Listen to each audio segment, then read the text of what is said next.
Tansikahkyo kita tamskat nawaw. Randy Morin at Sikason. Mstacy Pierce India. Magasaskatumanatagok ni Wigan. Anots na naskamag si Manto. Kutakiskaw amigwak. Nanaskatino ta. Nikotosik kichitipahamato enaski I ayayak. Mihchit ni hiwaguti wigitsik. Mihchit inuak. Mina apitogos sanak. So, my name's Randy Morin. It's an honor to be here today. I come from Big River First Nation, but I live in Saskatoon. I thank Creator today for blessing us with another beautiful day. We are on Treaty 6 territory, home to many Indigenous nations and homeland of the Métis.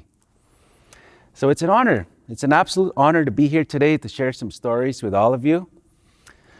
I'm going to be sharing stories of my journey in life from when I was born to here, the highlights of my journey. It's been a beautiful journey. I don't have any regrets, right? Because a lot of lessons. If you don't know the lesson, it'll keep repeating till you learn the lesson. So a lot of stuff was shown to me from my grandmother. She was 107 years old. We buried her last year, but she taught me a lot. She raised me for many of my years growing up. But yeah, so I guess I'll start off by talking a bit about my community, Big River First Nation. Very beautiful community located 2.5 hours north of Saskatoon. And it's a community rich with tradition, rich with the language. When I was growing up, it was rich with elders. So a lot of ceremonies, a lot of gatherings, a lot of friendships, a lot of laughter, a lot of tears, and a lot of lakes. 26 lakes in our community. So a lot of fishing, a lot of hunting, trapping, farming. And so it's very diverse, rich community. It is the community that my people chose. The government never put us there. We chose that community. There's a beautiful story that goes with how that community was found.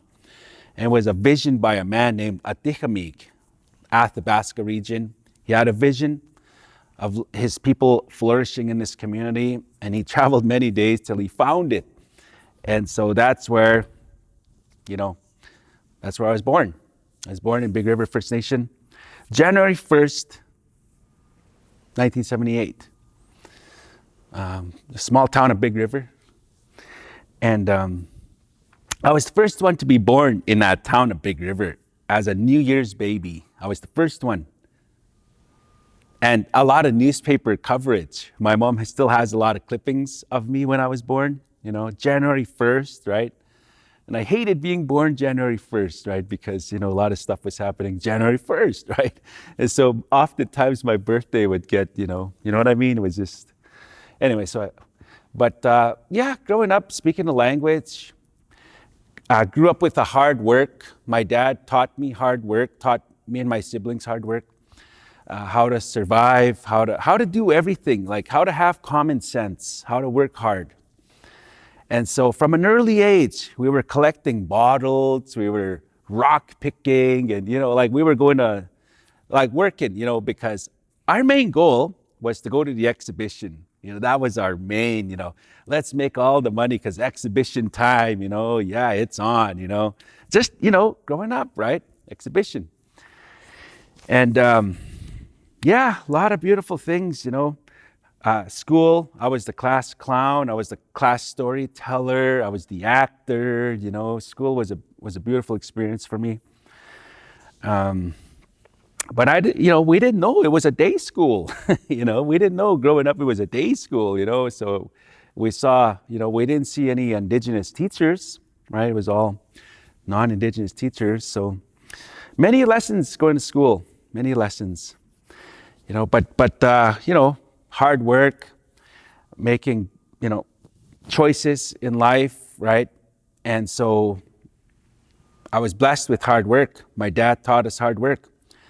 And so we worked And we were also very creative as young people, very creative because there was no social media, you know. We didn't have many channels in the TV, you know, so it was a lot of outdoor stuff for us. You know, we were outside, you know, all the time growing up. And, you know, one of the things that really influenced us, like I grew up in the 80s. It was the 80s hair bands, you know, like the, you know, Def Leppard, Guns N' Roses. So we started having air band competitions in our school, like we were pretending to be rock stars, right?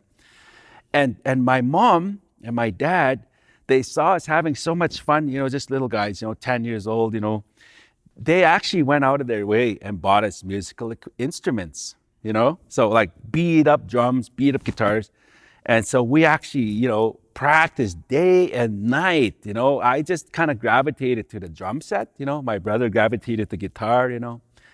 And so all the neighborhood kids would come over, you know, and we'd be, you know, pretending we were rock stars, pretending we were like, you know, in an auditorium, you know, like pretending, you know. Man, little, you know, we found another guitar player, you know, he's in a band, you know, Black Rain, and, you know, we had all these people that coming out of the woodwork. Hey, I know a note, you know. So we were actually being taught. And lo and behold, we had a band, you know, 12 years old, you know. And we were like, you know, in the reserve, we got a call. It was this town, Chittick Lake. They had a huge skidoo rally. Are you guys a band? Yes, we are a band. My brother's the one talking on the phone. Eh? What's your band name? We never ever thought of a band name. He's just like, oh, I need a band name, you know. He's just like, Bad Boys. What? You know, anyway, so we need you guys to come play this weekend. Huge skidoo rally, you know. We only know 10 songs, right? You know. He comes running into the garage. Hey guys, we got a gig. Chittick Lake, you know, their band canceled and they hired us, you know. We're gonna get paid like, you know, $400. $400, man, exhibition. You know. Yes, let's do it. But they needed a name. I gave him Bad Boys. What? Bad Boys? Come on, you know. And so anyway, Bad Boys, it's kind of stuck, you know. And so we loaded up our terrible equipment, you know, in a beat up van. We had an uncle drive us, Chittick Lake. And there's a big sign, you know, as you go into Chittick Lake, this weekend live at the so-and-so tavern, big Bad Boys, you know, 12 years old, you know. So, hey, our first gig, let's take our photos, you know. We go there, the owner's like, where's the band? We're the band. He's like, what? You guys are, how old are you? I'm 12 and he's 13 and he's 16. And oh, it was, you know, our first gig, you know. And anyway, we managed to do it. We managed to pull off one night and then we got fired. But you know what? We had so much fun, you know. We were just, you know, they're like rock stars, you know, like the audience was, you know, all the golden oldies like Creedence Clearwater, you know, CCR, you know, Bad Moon Rising and Have You Ever Seen the Rain, you know, like, you know. So we only needed 10 songs. But that was like the start of my musical journey. You know, that journey there took me all over North America. I became a musician, you know, and a whole story there happened with my music. You know, I was playing in big auditoriums, you know, traveling. Oh, it was an amazing experience, you know, doing that. But, you know, so I'm going to be going all over, but so, you know, that was high school. And right after high school, I was, you know, the graduation happened. We were the first graduating class of my community, you know, Big River First Nation. The school, it only went up to grade 9 and we had to go to Debden, right? But eventually the high school was built. And so we were the first to graduate, you know, and everybody wanted to go with Garth Brooks, you know, the river, you know, that really, you know, it was like the river, you know, everyone graduates with that song. Let's go with something else, you know. So we went with Dreams by the Cranberries, and that was amazing. And so the epic graduation, you know, it was just like so epic, you know. The next day, I'm sitting there, you know, sitting there, I'm just like, what do I do now? oof, I'm just kind of sitting there, and a van pulls up. It's my buddy Orville. He says, "Hey, Randy, what are you doing?" "Nothing. You want to go on a little ride to a powwow?" "Sure. Where are we going?" Not far. You got your driver's license, right?" I said, "Yep, I do." "Well, come on in. I was like, "Do I need to bring anything?" Nope, just your wallet." "Fine, yeah, whatever, Go with the flow, right? My girlfriend left me the night before, so I got dumped. Anyway, I get in a van. It's full of Whitefish Juniors guys. Whitefish Juniors, world famous powwow group. Oh man, everybody in the powwow world knew of Whitefish Juniors. They were huge, right? And I, growing up, my late friend, late Percy Drever, he would go on these epic road trips all over the States, New York, Los Angeles, Florida, everywhere. He'd come back to school in the fall time, and he'd be telling us, we'd be so jealous, "Oh, this guy, Anyway, so I get in a van, and it's like a bunch of these Whitefish Juniors guys. "Oh, hey guys, right on, Yeah, right, thanks for coming with us, So there's another guy driving. We start driving. I'm just like, this is cool, right on, powwow, yeah, And so we start driving. We go drive Saskatoon. "Oh, we're going to Saskatoon, eh? Yeah, Saskatoon, We go to Saskatoon, we gas up, and we keep going. We're like, where's the powwow, guys? "Oh, it's not far, just over here, not far away, We go to Regina. "Oh, Regina, I've only been here maybe twice in my life, the Regina, the big city of Regina, He's like, yeah, And then all of a sudden, we gas up and we keep going. Where's the powwow? They're not Saskatoon nor Regina. "Yeah, it's just not far, not far. We make it to the U.S. border. I've never been to the U.S. I was like, "Hey, what the heck, United States?" Yeah. "Okay, from here you got to drive." Nobody had the driver's license up to that point. "What? Okay." So, yeah, the powwow's just down the road, not far. So we start driving, Minot, North Dakota. "Hey, I'm in the States. Wow. Yeah. But the powwow's not here, just a little bit further." It's like, what? We drive. Next thing we know, we're in Detroit, Michigan. I was like, what? Detroit, Anyway, that turned out to be a 2-month, they kidnapped me. They said, we knew if we told you we're going to take you for the whole summer, you would have said no, And so that turned out to be one of the most epic trips of my life. We met movie stars, we were sponsored by Foxwoods Casino. We had a big tour bus. We went to the 96 Olympic Games, in Atlanta, Georgia, the Fugees, and, it was just amazing experience, we zigzagged north Florida, to New York, Los Angeles, for 2 months, and I became an expert driver, and I became a singer, and it was just, just fresh out of, whatever, right?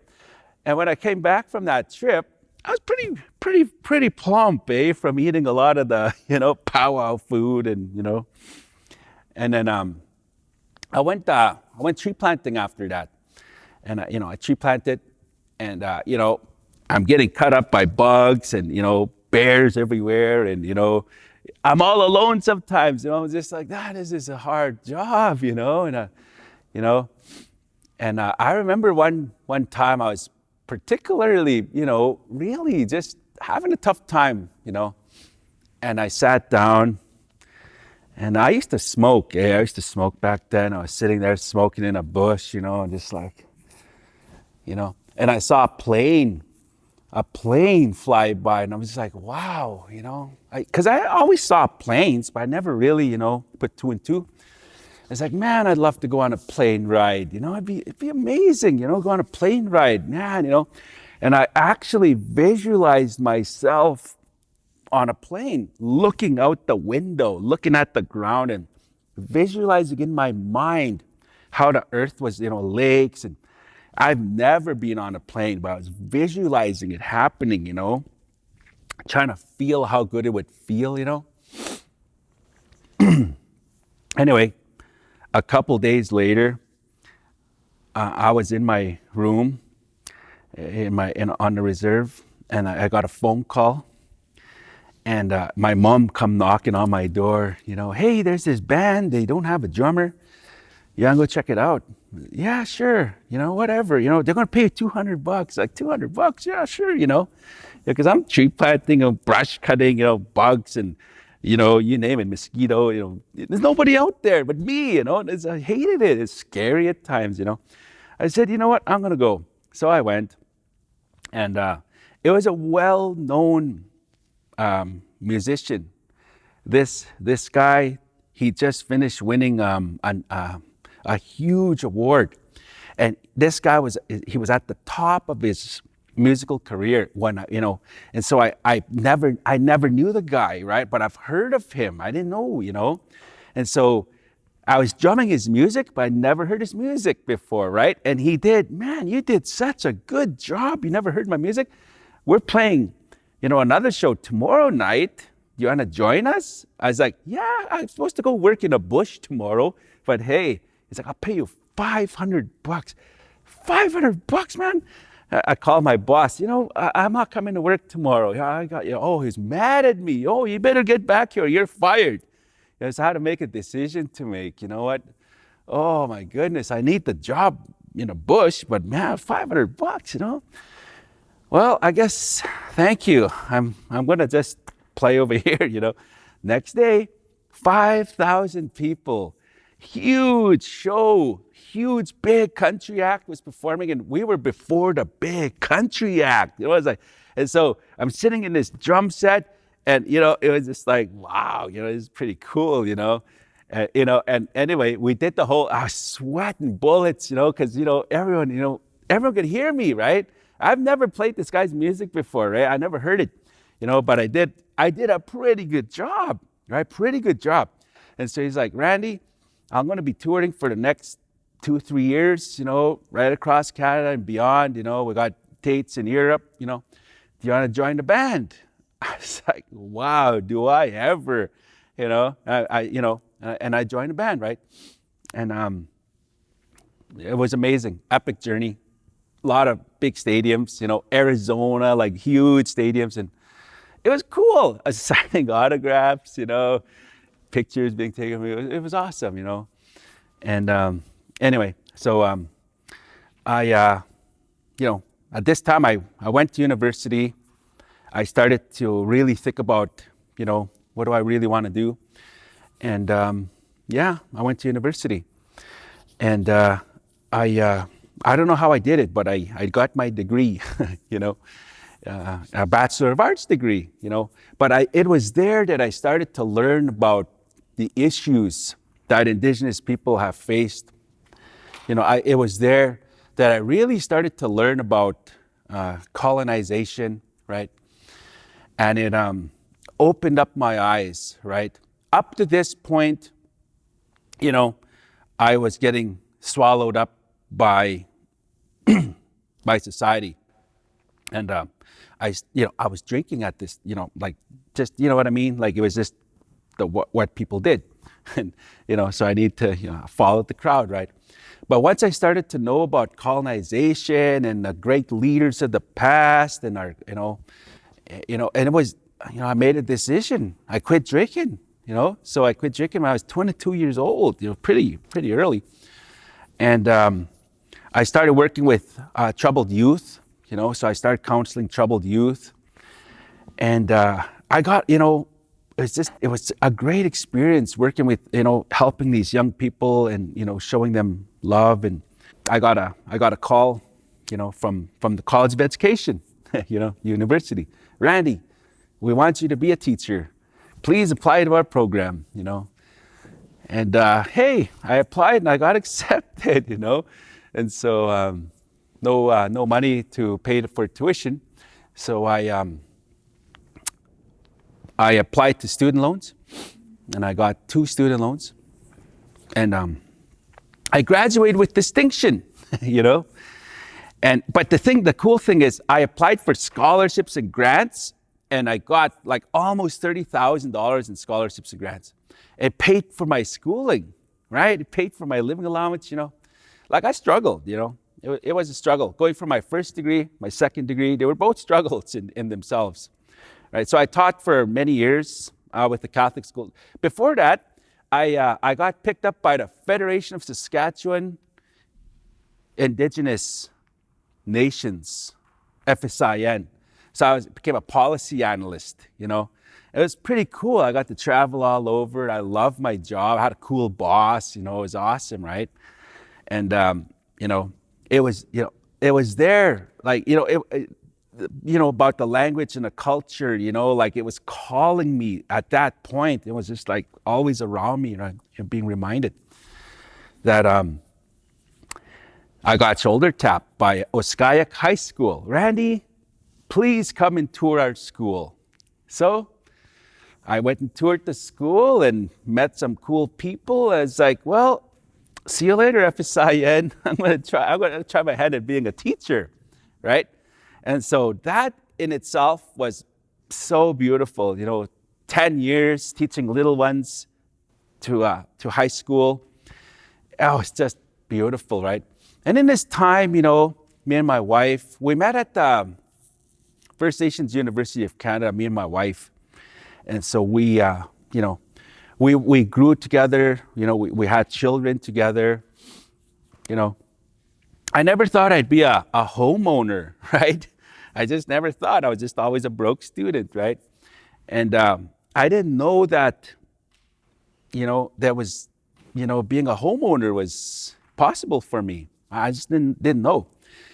And we bought our first home in this beautiful area. And it was a beat up house. It was a beat up house, but we saw the beauty of this house. It had trees, you know, and it was an ugly little house, but we bought it. It was ours, you know. I gutted that house inside and out, fixed it up. That was, you know, my roof was my paradise, was my roof. You know, I look at the stars at night. There's no street lights because they were all blocked off by the trees. You know, it's everything I envisioned, right? So the roof was my getaway, my nightly getaway. I'd be on the roof. I put a couch on the roof. I'd be lying on it was just magical to have that house. You know, so we became homeowners. And then we bought another home, so I became a landlord, you know. So now we were renting out our beautiful, yeah, but we bought a nice bigger house because we had 2 children, right? You know, and so this time I'm teaching, and you know, a lot of stuff's happening, a lot of opportunities, you know, and man, that's where the real work began to try to keep the Indigenous language alive, you know. It was there that I really realized, like, you know, we need to teach our young people who they really are, you know. Like I knew my whole life, I was surrounded by elders and ceremonies, you know, I saw it and I went to the ceremonies, but I just kind of didn't, you know, realize just how beautiful they were, right? And so that was my, you know, that's what I did. And that's where my love and my passion of the language, you know, so like all these opportunities started to come up, right? And I got picked up by Belinda Daniels, and she was doing these language camps in her community. She's like, hey, Randy, come join me. So for like the last 15 years, we teach the language out in the communities, you know, for a week, you know, in a camp setting, right?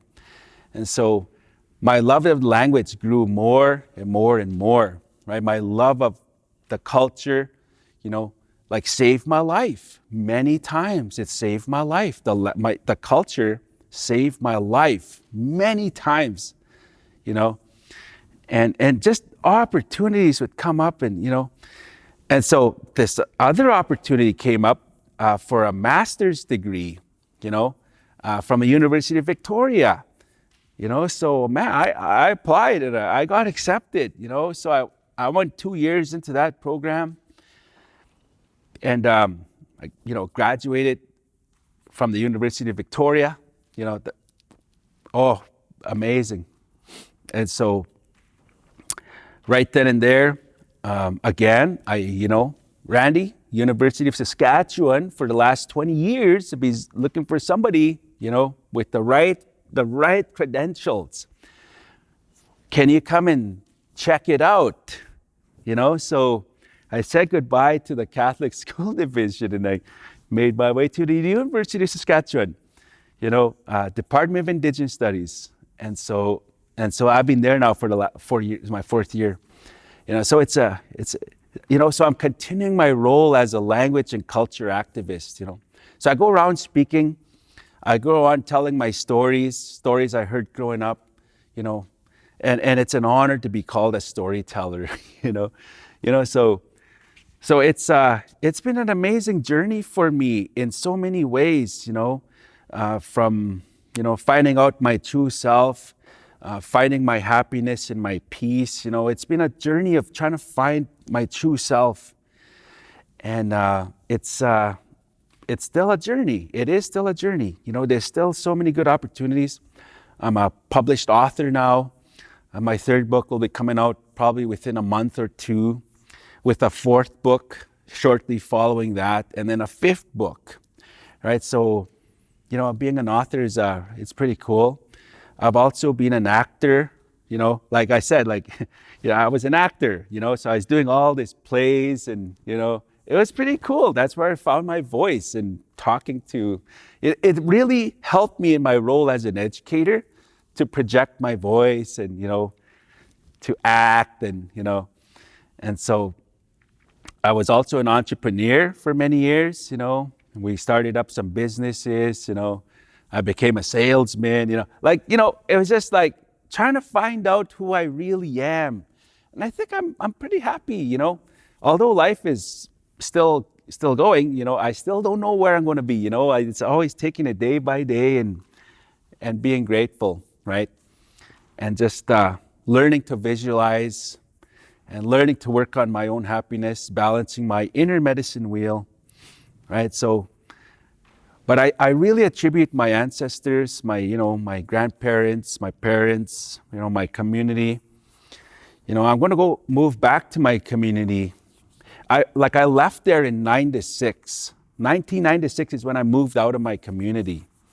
And I never went. I go back a lot, but I want to go back. There's a lot of changes that need to happen in my community, right? And so I'm going to do all the things I've learned in my worldly travels. I've been all over the world, met amazing people, done amazing things. And I believe I can help my community a little bit, right? Especially in the health, in a health, aspect part. Because I'm an avid runner. I'm an avid walker, biker, hiker. I'm always outside, even when it's minus 30, I'm outside, right? So there's a lot of stuff I want to do with my community. I'm excited to try things out. But yeah, getting people back, the young people back into the culture is a passion of mine, yeah. So I got lots of stories.